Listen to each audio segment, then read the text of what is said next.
Hey guys, I'm Sharrah. Welcome back to the Kin Woven Home. It dawned on me this weekend, I have never showed you guys our kitchen on here. I've showed you on Instagram, we've gone through it a bunch, but I've never featured it here on YouTube, and I think it's because it's not done. Sometimes you get in the mindset like you have to wait to share until it's perfect. That's not reality, and I think that it's kind of fun to share the process and the progress that you make in a space and kind of do like a midway update. So that is what we're gonna do today. So in today's question of the video, what is your favorite cooking ware? Like your favorite pots and pans? Do you cook with stainless? Do you do cast iron? Do you do non-stick? I personally have all three. Caraway Home is my favorite non-stick. Staub is my favorite cast iron. And I think I have all clad stainless steel. And I'm gonna give you guys some tips on cast iron because I'm gonna show you all my little kitchen goodies that I think are worthwhile for you to check out. Without further ado, let's jump into our kitchen walkthrough mid-update tip video.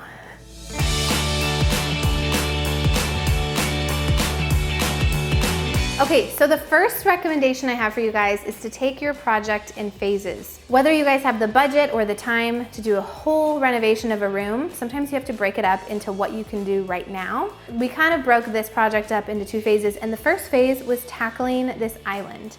I had in my mind, I was dreaming of a butcher block countertop island space. I will say it is not the most functional, at least the oak that we picked. In Oklahoma, it's crazy weather, right? And what happens to wood when you have crazy extreme temperatures? Like all the doors in this house don't close in the summertime because the wood expands. All the doors in this house close in the winter, but they don't actually latch because all the wood shrinks. So the first thing we did was we replaced this countertop with this beautiful chunky, this is 2.5 inches thick, and I just think it looks so beautiful. I love the vibe that it sets in here. I wanted to make this kitchen not feel quite as like frilly. The previous homeowner added this kitchen on.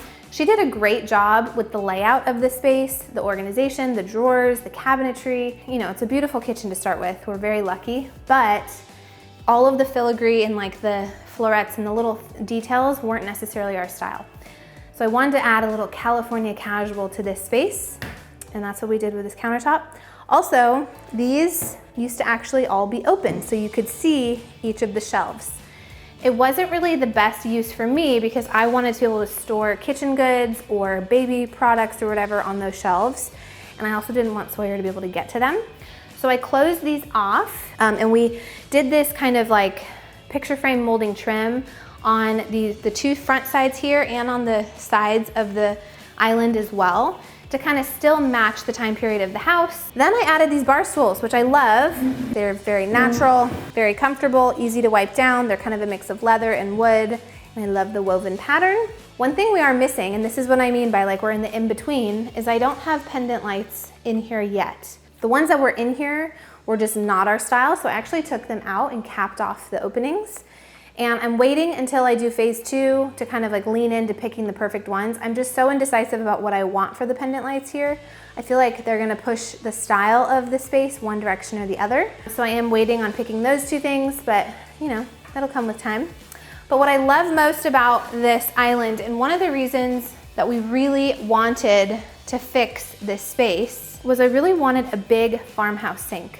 The sink that was in here before was separate, 2 separate sinks, but it didn't really work well to give your baby a bath in the sink, and I really wanted to do that. So before Sawyer was born, the plan was to have this done. I think it actually got done a little bit after he was born, but I love that for the new baby, I can give him sinks I can give him a bath in the kitchen sink, and I think it's so special and so sweet. We have this really beautiful faucet here that goes on and off with a karate chop. I had a trash compactor over here first, like the ones that they put in the 80s or the 90s, and it was broken, and so I replaced it on this side with just a pull-out trash can situation. We reconfigured the bottom of this island to have some pull-out doors that matched. Okay, come over here and let me show you some things we added furniture-wise to make this kitchen work for our family and our needs.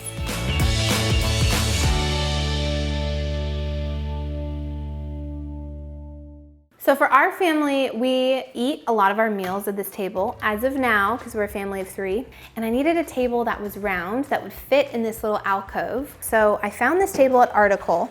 You guys know I love Article. I've been a huge fan of theirs for so many years. I love the marble top. I love the oak legs. I just think it's a really simple, clean, beautiful kind of bistro table. And then I paired it with these two brown leather, kind of like neutral leather chairs. They're actually really, like, I've had kids with oily hands climbing on these chairs.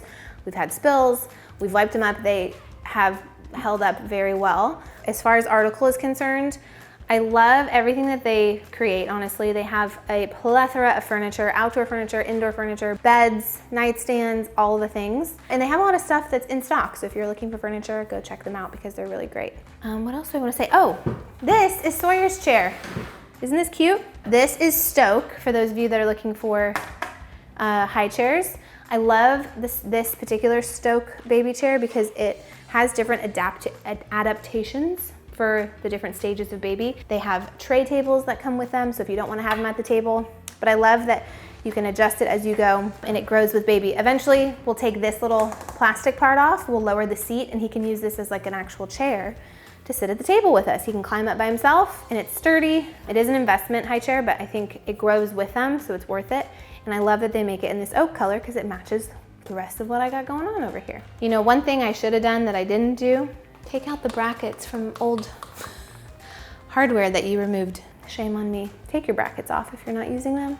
Last but not least, in this little kitchen nook, the little breakfast nook, I found this light fixture online. A designer in New York created it. I think I found it maybe on Etsy or just like Googling. I wanted something that was textural. I kind of wanted something that looked like paper mache, but like almost stone-like. And I came across this biodegradable mushroom light fixture. You guys, this is literally made out of mushrooms. And it's so cool. It just like looks like it's super heavy, but it's like foam almost. Like it feels like really light. My electrician was like, "What you talking about? What? This is crazy." I'm like, "Yeah, I know. You want a bite?" Also, I will point these out because I know you guys are gonna ask about them. I love these little placemats, so they're perfect for our round table. And I love that Sawyer's is so cute. Look, it has little dinosaurs on it.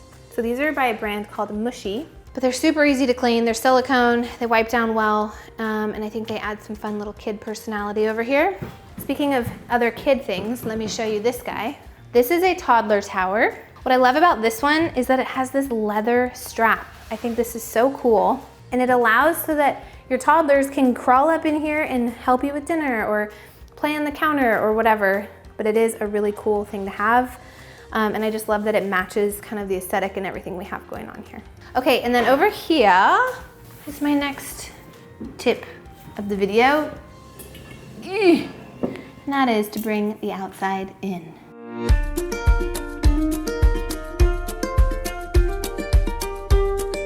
There is nothing easier than literally grabbing some scissors, going outside, finding a tree, and cutting down your own floral arrangement.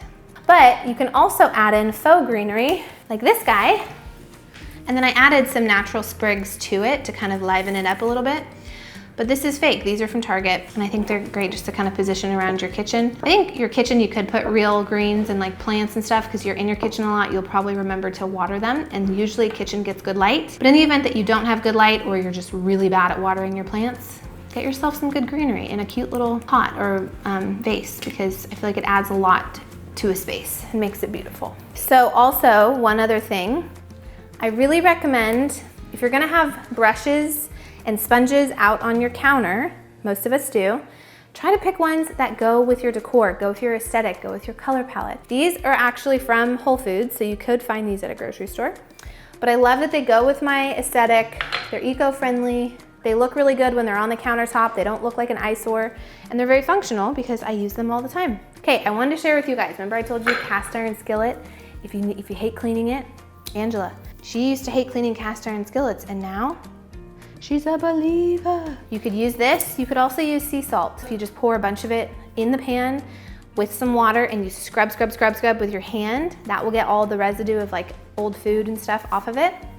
Or you could just use this, but you don't want to use soap on your cast iron. I don't know if you knew that or not, but soap will strip all of those delicious flavors that you work very hard to get into your pan. See, this is clean, but if you taste it, no, I'm just kidding. And then when you're done scrubbing your cast iron, get a little bit of olive oil, like dry it off with a paper towel, a little bit of olive oil, wipe it in, that like moisturizes the cast iron again, and you're good to go. I have one last tip for you guys in terms of making your kitchen a space you actually want to be in, a beautiful space. You may not be renovating right away, but you want it to look good, and guess what? You want it to smell good. Let me show you my favorite all-time, you're gonna thank me later, essential oil fragrance. It's gonna make your house smell so good. Those of you that know about Santal 33, if you like that fragrance, if you like sandalwood, this is the best. I found it online on Amazon. I'm gonna link it for you. It's an essential oil from a company called Aroma. It's a blend that they came up with. It's actually called Santal, and it smells so similar to the Santal 33. You just need a few drops in your diffuser, and this kitchen, it just smells so clean and fresh. It's like, makes you actually wanna hang out in here, and it's so wonderful. And last but not least, if you guys are decorating your countertops, I do wanna point out my friends at Primrose Lifestyle. They make the most beautiful kind of kitchenwares. They have cookbook stands, they have cutting boards, they have trays. They make these by hand, and they're so beautiful. They make for great like housewarming gifts. This is their cutting board. The first time I met them, they actually brought this over to our house. I was like, oh my gosh, this is so nice, so legit. It is probably the best cutting board I've ever had. It has their little Primrose logo here, but I'm gonna link this to their website as well, because if you're looking for some good houseware stuff, not only is this functional, it's a cheese board, but it's also very beautiful to lean up against. You can hide some, see I had those outlet things back there. Hide your outlets, make yourself this beautiful little setup, and light a candle. And I will remind you guys, sometimes when you have your kitchen or any project going in phases, there will be an eyesore that you hate. I probably could find a temporary solution for this, but I haven't. And I'm okay showing you that there's this really ugly corner in my house, in my kitchen, that shows all my rotting bananas and my Tums. Because you know, at this stage in my life, I got the Costco size, baby. But this is just life. One day it won't look like this. One day it will be beautiful and finished and wonderful. But for now, look at my eyesore of a corner of a kitchen, and that's okay. We all have one.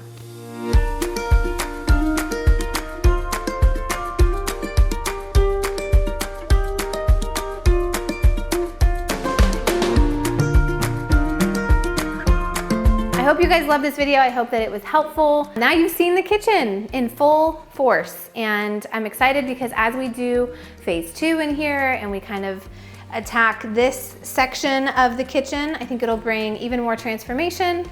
And you know, that's just life. You can't do everything at once most of the time. Thank you guys so much for watching. If you don't follow on Instagram, you should go over and follow at Sharrah Stevens. See the new baby, because I'm sure I'll have him by the time you guys get to see this video. And everything I talked about today, I'm gonna link below. The things that I can find online will be there. So if you guys are interested in any of the little gadgets or any of the kids stuff that I showed you, or any of the article pieces of furniture for our little kitchenette, I'll be sure to link those below so you guys can check them out. Okay guys, thank you for watching. Make sure you thumbs up this video, hit the subscribe button, and I will see you next time.